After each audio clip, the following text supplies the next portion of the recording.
Saude. Lafiya kalau ya gajiya. Lafiya kalau ya ina wuni. Ya gajiya. Lafiya lau wallahi ya yau. Ya na ganki yanzu kuma zaki. Wallahi amma ta aike mu mako.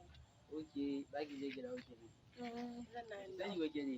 Sai ka faɗi. Batun auren mu da ke. Auren mu gobe zai zo. Gida a zo a yi magana. Sarki ko ni ina so. Abin ya zo kenan. Wallahi tallahi kuma dai ya Allah zai kawo wanda zai. Hada zolaya kuma dan. Ba zolaya bane ya babba. To shikenan hali na gode.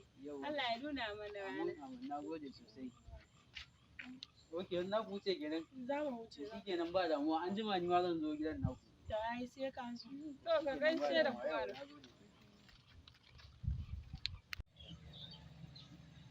Allah Ubangiji gaban mai ƙaunata. Allah Ubangiji gaban mai ƙaunata.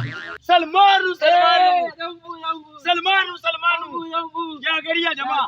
Kwana biyu. Ka buya. Wallahi tallahi ka san abubuwan ne sai a hankali. Allah sarki Salmanu. Ni kwana biyu ina fitowa kofar. Dan Allah ta dole ka ga na shiga da babi. Allah ko? Da Allah ta ni murna. Allah. Salmanu. Albishirinka. Uban yarinyar ne ce wallahi har inda na auri yarinyar nan. Yayi ma alƙawarin naira 35,000. Kayya. Wayo. Nagode. Sai kuma ya ce zai bani gona a nan bakin gari. Kaidan Allah. Allah kwa. Wai ni kan wata diya ce wanda ban sani ba kuma kai kana. Wai yanzu kana dan kasa a cikin wannan karkara ta mu ka san yarinyar ba? Ai ban san ta bane. Ba ka da labarin da mu zai aure. Ai ka samu shiga wanda labari in ba ba. Bana biyu to ina yarinyar nan Saudatu. Saudatu ai shine uban ta yace har inda zan aure ta. Yayi ma alƙawarin naira 35,000 kuma yayi ma alƙawarin fili. Waye kace ka san Saudatu. Saudatu lafiya.